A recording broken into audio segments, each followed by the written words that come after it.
అదరగొట్టే కారం రంగు రుచి ఆచి కారం పొడి. హైదరాబాద్ నడిబొడ్డున కోటిలో కాల్పులు కలకలం సృష్టించాయి. కోటి ఎస్బీఐ ప్రధాన కార్యాలయం ఏటీఎం వద్ద ఈ కాల్పులు చోటు చేసుకున్నాయి. గన్తో కాల్పులు జరిపిన దుండగులు 6 లక్షల రూపాయలు ఎత్తుకెళ్లారు. ఉదయం 7 గంటలకు డిపాజిట్ చేసేందుకు వచ్చిన ఏటీఎం కి వచ్చిన రషీద్ నుంచి దుండగులు కాల్పులు జరిపి నగదును ఎత్తుకెళ్లారు. ఈ ఘటనలో రషీద్ కాలికి బుల్లెట్ కి గాయమైంది. ఈ హఠాత్ పరిణామంతో అక్కడున్న వారంతా ఉలికిపడ్డారు. ఇక బ్లాక్ కలర్ యాక్టివాపై వచ్చిన దుండగులు ఈ దోపిడీకి పాల్పడినట్లు పోలీసులు గుర్తించారు. సీసీ ఫుటేజ్ ఆధారంగా అతని కోసం గాలిస్తున్నారు.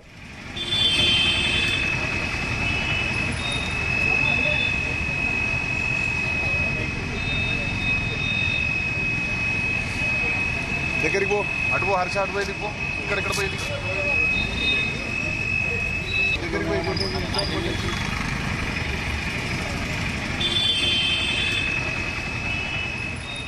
ఇసుక కోటిలో ఉదయం 7 గంటలకు డిపాజిట్ చేయడానికి వెళ్లిన రషీద్ ను కొందరు దుండగులు అయితే అటు గన్ తో కాల్చిన సంఘటన అయితే చోటు చేసుకుంది.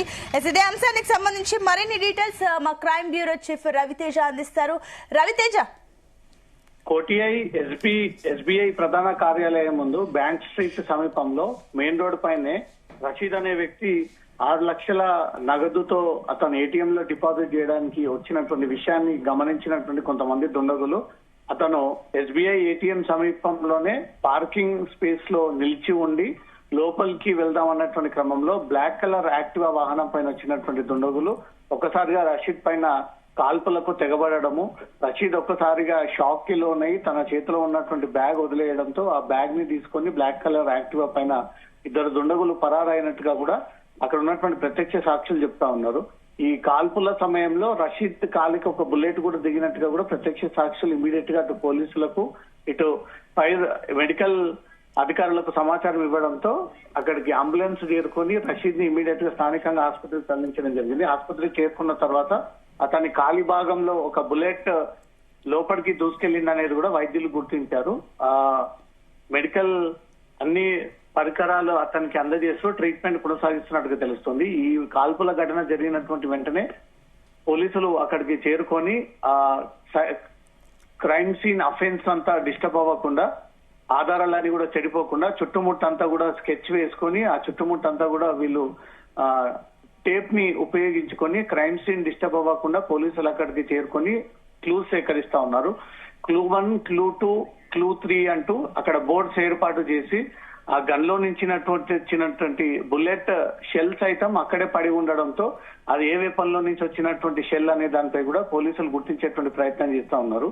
ఉదయం నుంచి 7 గంటల ప్రాంతం నుంచి ఈ 9 గంటల వరకు ఎస్బీఐ బ్యాంక్ ఏటీఎం ముందు ఎవరెవరు దుండగులు అనుమానాస్పదంగా తిరిగారు, రెక్కీ చేశారు, ఈ రషీద్ వెంబడి ఎవరెవరు అనుమానాస్పదంగా తిరిగారు అనే దానికి సంబంధించిన సీసీటీవీ ఫుటేజ్లన్నీ కూడా వెలికి తీసేటువంటి ప్రయత్నం పోలీసులు చెప్తా ఉన్నారు.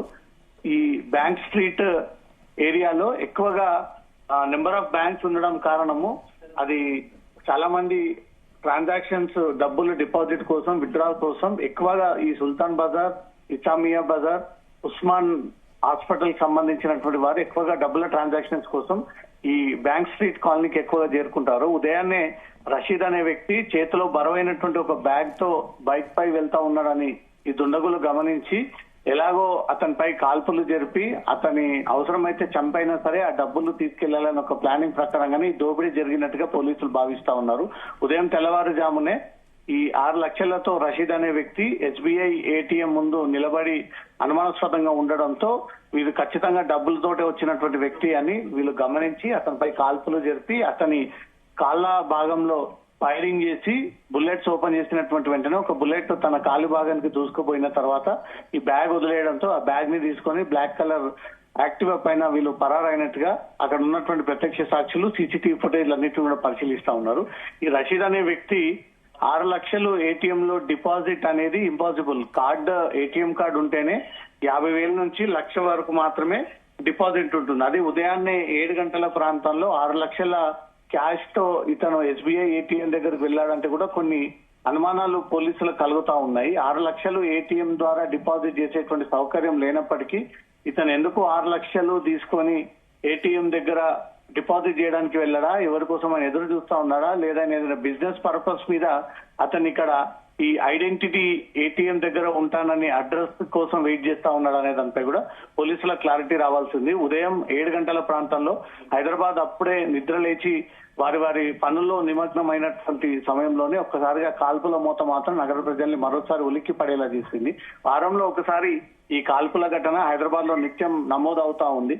తాజాగా జరిగినటువంటి కోటి బ్యాంక్ స్ట్రీట్ సమీపంలో జరిగినటువంటి కాల్పుల ఘటనపై మాత్రం పోలీసులు స్పెషల్ టీమ్స్ ని ఏర్పాటు చేసుకుని దుండగులు ఎటువైపుగా వచ్చారు, ఈ రషీద్ ని ఎప్పటి నుంచి వెంబడిస్తా ఉన్నారు, కాల్పులు జరిపి డబ్బులతో ఎటువైపుగా పారిపోయారు, ఈ రషీద్ కి ఆ దుండగులకు ఏవైనా పాత పతి సంబంధం ఉండవచ్చా, ఇద్దరు ఏదైనా రిలేషన్స్ ఉండడంతో అతని ఇన్ఫర్మేషన్ ఉంది కాబట్టే ఈ దుండగులు అక్కడికి వచ్చి అతన్ని వెంబడించి అతని పైన కాల్పులు జరిపి డబ్బులతో ఉడాయించారు అనే దానిపై కూడా అన్ని కోణాల్లో పోలీసులు ఈ కేసుని విచారణ జరుపుతా ఉన్నారు. సునీత, అయితే రవితేజ ఆ టైంలో డిపాజిట్ చేయడానికి వెళ్ళిన వ్యక్తి అంటే 6 లక్షలు దాదాపుగా తీసుకొని వెళ్ళినట్టు తెలుస్తుంది. అయితే ఈ 6 లక్షలకు సంబంధించి నిజంగానే ఇది ఒక ప్లాన్ ప్రకారం వెళ్ళిందా, లేదంటే 6 లక్షలు డిపాజిట్ చేయడానికి వెసులుబాటు ఉంటుందా? సహజంగా 49,000 50,000 ఇలా ఉంటాయి కదా.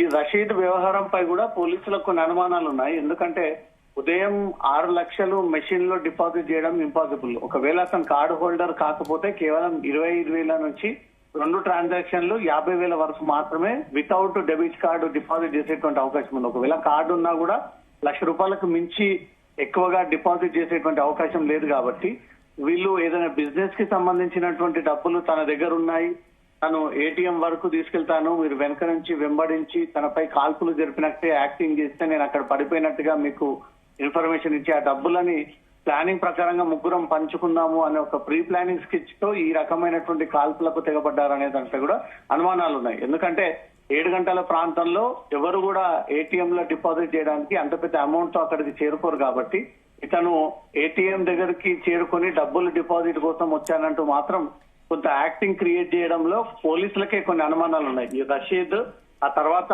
కాల్పులకు తెగబడ్డటువంటి ఇద్దరు దుండగులు ప్లానింగ్ ప్రకారంగా కలిసి ఆ డబ్బులను ఎలాగైనా కాజేయాలని ఒక ప్లానింగ్ ప్రకారంగానే ఈ కాల్పుల ఘటన జరిగి ఉండవచ్చా, లేదా నిజంగానే రషీద్ కి వాళ్ళెవరో తెలియకుండా ఇతను ప్రాపర్ గానే నీతి నిజాయితీతో ఆ డబ్బులన్నీ డిపాజిట్ చేయడానికి వచ్చినప్పుడు జరిగినటువంటి కాల్పుల ఫైరింగ్ అనే దానిపై కూడా 2 కోణాలతో పోలీసులు పరిశీలిస్తా ఉన్నారు. అసలు కాల్పులు జరిపినటువంటి వాళ్ళెవరు, ఎటువైపుగా పారిపోయారు, ఇతను ఎగ్జాక్ట్ గా ఈ ప్లేస్ కు వస్తాడన్న విషయం వాళ్ళకి ఎలా తెలిసింది, ఎప్పటి నుంచి రెక్కి చేస్తా ఉన్నారు, ఎప్పటి నుంచి వెంబడిస్తా ఉన్నారు, అక్కడికి చేరుకున్న తర్వాత జరిగినటువంటి సీన్ ఏంటి అనే దానిపై కూడా సీసీటీవీ ఫుటేజ్లన్నీ కూడా పోలీసులు పరిశీలిస్తా ఉన్నారు. ఇప్పటికే క్లూస్ టీమ్ అంతా కూడా అక్కడికి చేరుకుంది.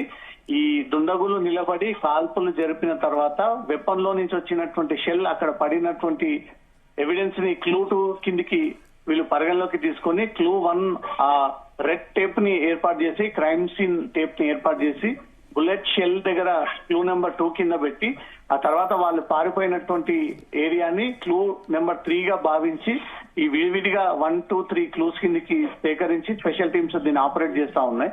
ఉదయం తెల్లవారుజామున అది కూడా బ్యాంక్ స్ట్రీట్ కాలనీలో జరిగినటువంటి కాల్పుల మొత్తంతో మాత్రం అక్కడ బ్యాంక్ నిర్వాహకులు గాని బ్యాంక్ కస్టమర్స్ గాని కొంత ఈ రోజు ఇబ్బందికి ఆందోళనకు గురయ్యేటువంటి అవకాశం ఉంది. భయాందోళన నగర ప్రజలు గతంలో నుంచి వ్యవహరిస్తా ఉన్నారు. ఈసారి కూడా జరిగినటువంటి ఈ కాల్పుల మొత్తంతో మాత్రం ప్రజలు కొంత భయభ్రాంతులకి హైదరాబాద్ లో ఉండాలా లేదా, ఎప్పుడు ఈ గన్ కల్చర్ పెరిగిపోతా ఉంది, ఈ ఫైరింగ్ ఎక్కడ పడితే అక్కడ ఓపెన్ అవుతా ఉంది. మొన్న మలక్పేట, ఆ తర్వాత అల్వాలు, ఇప్పుడు మళ్ళీ కోటి ప్రాంగణంలో జరిగినటువంటి ఫైరింగ్ ఇన్సిడెంట్ నిత్యం కాల్పుల మూతతో హైదరాబాద్ దద్దరిల్లిపోతా ఉందన్నట్టు మాత్రం స్పష్టంగా అర్థమవుతోంది.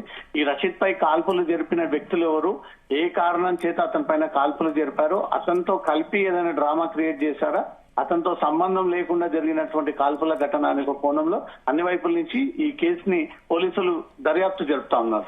అయితే రవితేజ్, ఇప్పుడు సహజంగా బ్యాంక్స్ దగ్గర సెక్యూరిటీ ఎక్కువగా ఉంటుంది అండ్ దట్టు ఎస్బీఐది హెడ్ ఆఫీస్ కాబట్టి అక్కడ సెక్యూరిటీకి సంబంధించిన డీటెయిల్స్ అంటే ఆ టైంలో అక్కడ సెక్యూరిటీ ఎవరు లేరా? బ్యాంక్ స్ట్రీట్ కాలనీలో సుమారు 10-15 major banks, central government, state government, government banks అన్ని కూడా ఈ బ్యాంక్ స్ట్రీట్ కాలనీ ఇది కోటికి వెళ్లేటువంటి ప్రధాన రహదారి. ఇక్కడ బ్యాంక్ ని పరిరక్షించడంతో పాటు ఏటీఎంల వద్ద కూడా సెక్యూరిటీ స్టాఫ్ తప్పనిసరిగా ఏర్పాటు చేసుకొని 24 గంటల పాటు అక్కడ సెక్యూరిటీ తప్పనిసరిగా ఉండాలనేది కూడా గతంలో పోలీసులు హెచ్చరించారు.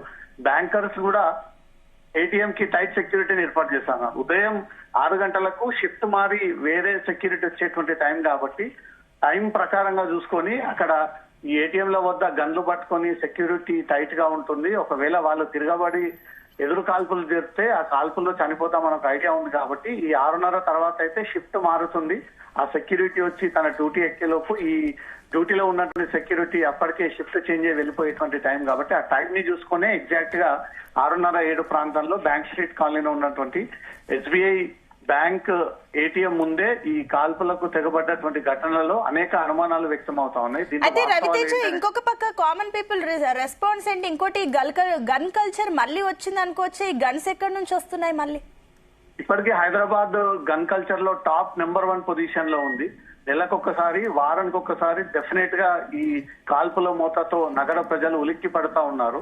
ఏదో తమ జీవనం కోసం హైదరాబాద్ కు వచ్చి బతుకుతున్నామని ఒక ప్రెస్టేజే తప్ప కుటుంబాలు ఇటు ఒక పక్క చైనా మాంద్యతో కుటుంబాలు విషాదం ఛాయను నిలపడము, మళ్ళీ దాంతో పాటు కాల్పుల మోత, ఒక పక్క దోపిడీ, మరో పక్క పొల్యూషన్, మరో పక్క ట్రాఫిక్, అన్ని రకాలుగా నగర ప్రజలకు తీవ్ర ఇబ్బందులు ఉన్నప్పటికీ ఈ గన్ కల్చర్ పెరిగిపోవడంతో మాత్రం ఎవరిపై ఎవరు తెగబడతా ఉన్నారు, ఈ గ్యాంగ్ వార్స్ ఏంటి, ఒకరిపై ఒకరు ఈ కాల్పులో తెగబడేటువంటి క్రమంలో ఆ బుల్లెట్ మిస్ఫైర్ అయ్యి సాధారణ ప్రజలకు కూడా తలిగి వాళ్ళు చనిపోయేటువంటి అవకాశాలు ఉన్నాయి. కాబట్టి నగర ప్రజలు ఇప్పటికే అనేక అవస్థలు, అనేక సమస్యలతో ఒక పక్క ప్రభుత్వం తరఫున వచ్చేటువంటి పథకాలు లేక ఇబ్బందులు పడుతూ ఉంటుంటే ఈ గన్ కల్చర్ కారణంగా మాత్రం నగర ప్రజలు తీవ్ర భయం బాంధలకు గురవుతున్నట్టుగా తెలుస్తోంది. సుంత right Raviteja, thank you for the update.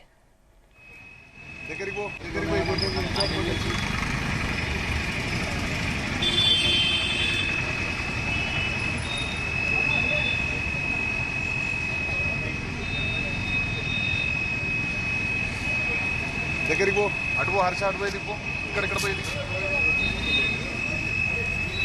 గుమగుమల వంటలే వంటలే తెరకొట్టే కారం రంగు రుచి ఆచి కారం పొడి.